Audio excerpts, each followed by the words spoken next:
Caro Pietro, ti scrivo. Mi verrebbe voglia così di cominciare questa lettera.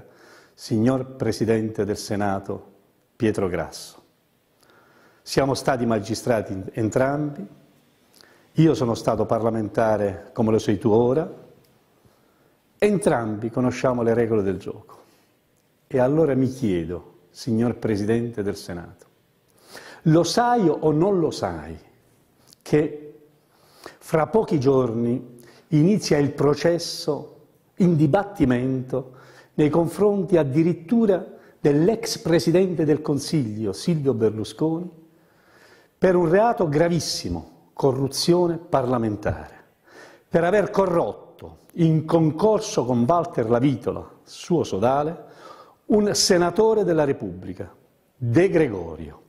Bene, ci parliamo tra esperti del settore, visti che entrambi abbiamo fatto i pubblici ministeri. Ecco il capo di imputazione, signor Presidente del Consiglio. Un capo di imputazione con una richiesta di rinvio a giudizio che è stato fatto sin dal 7 maggio 2013, cioè da più di un anno. In questa richiesta di rinvio a giudizio nei confronti di Berlusconi Silvio, De Gregorio Sergio e Lavitola Walter, per il reato di cui agli articoli 319 e 321, tradotto, non per te, ma per chi ci ascolta, corruzione per atti contrari ai doveri d'ufficio, per aver pagato, comprato il voto di un senatore della Repubblica, nella richiesta di rinvio a giudizio il pubblico ministero di Napoli, il 7 maggio del 2013, ha espressamente previsto e identificato la persona offesa. Identificata la persona offesa in Senato della Repubblica, rappresentato dal Presidente del Senato pro tempore. Uè Pietro, non so se hai capito. Il Senato della Repubblica è parte offesa di un reato gravissimo. Un Presidente del Consiglio che all'epoca, stando all'opposizione, ha fatto cadere un governo e ha pagato con un atto di corruzione un senatore della Repubblica. E tu che ci hai fatto con questa richiesta di rinvio a giudizio? Io, in nome e per conto del gruppo politico parlamentare Italia dei Valori, mi sono costituito parte civile. Ed infatti, non so se lo sai, ma è stato anche disposto il decreto di rinvio a giudizio. Cioè, tu lo sai meglio di me, spieghiamo a chi non ci ascolta, a chi non lo sa, ci ascolta ma non lo sa. La richiesta di rinvio a giudizio è la richiesta del pubblico ministero di processare una persona. Il decreto di rinvio a giudizio è l'ordinanza con cui, il provvedimento con cui il giudice dispone che si processino queste persone, appunto per corruzione aggravata. E riandiamo alle leggere. Chi erano presenti il giorno in cui si è disposto tutto questo? L'Italia dei Valori, certamente, costituita parte civile. Il Codacons come rappresentante degli interessi diffusi di tutti gli italiani. Poi c'è anche scritto qui, decreto di rinvio a giudizio, ripeto, caro Pietro, del 23 ottobre 2013, sempre tu c'eri, 23 ottobre 2013, identificata la persona offesa in Senato della Repubblica Italiana, rappresentato dal Presidente del Senato pro tempore, avvisato assente. Oh, non è che ci doveva andare tu, bastava che delegavi qualcuno dell'Avvocatura dello Stato, qualche funzionario del Senato, a cui davi la procura speciale, assente.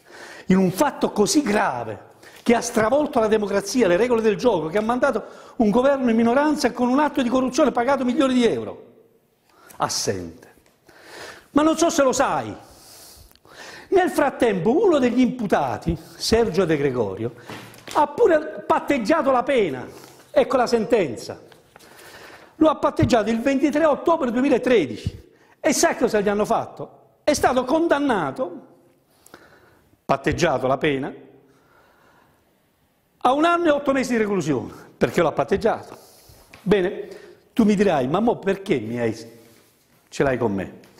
Ce l'ho con te perché tu come me, sai che nel sistema processuale penale c'è il cosiddetto atto di ravvedimento operoso, cioè salviamo il salvabile finché è in tempo. Settimana prossima inizia il processo. Questa mattina io ho depositato la lista testi, perché purtroppo non c'era costituita parte civile il Senato e quindi non ha prodotto alcuna lista testi i cui termini sono scaduti oggi. Me ne sono fatto carico io come gruppo parlamentare dell'Italia dei Valori di depositarlo, pensando anche a come avresti dovuto farlo tu, quella lista testi, come parte offesa, e quindi ci ho messo una pezza. Però settimana prossima inizia a Napoli il processo, il dibattimento, e tu mi insegni, caro Pietro, signor Presidente del Senato, lei mi insegna che entro l'inizio del dibattimento ci si può ancora costituire parte civile. E allora domando a te, o domando a lei, come preferisci, ma ti pare possibile che in un processo così delicato, in cui addirittura una persona che è stata Presidente del Consiglio, leader di un partito politico che vuol fare il padre della patria, riformando la Costituzione, che deve essere processato per corruzione parlamentare, in cui la parte offesa e quindi la parte civile per eccellenza è il Senato della Repubblica, ti pare possibile che tu non ti costituisca? Perché tu sei il legale rappresentante pro tempore del Senato della Repubblica. E allora, atto di ravvedimento operoso, ti prego Pietro, il giorno che inizi il dibattimento, dai disposizione ai tuoi funzionari e firma la costituzione di parte civile con almeno una procura speciale. Sarebbe meglio che ci fossi presente anche tu, come ci sarò presente io. Ciao Pietro. E a voi, che avete avuto la pazienza di ascoltarci, a voi voglio dare la prova documentale di ciò che affermo. Guardate, qui sotto, il decreto di rinvio a giudizio disposto nei confronti di Berlusconi, De Gregorio e La Vitola, guardate la sentenza di condanna di De Gregorio e guardate soprattutto la pagina che identifica la persona offesa, perché tutti hanno mandato a dire che la colpa è mia se De Gregorio è lì.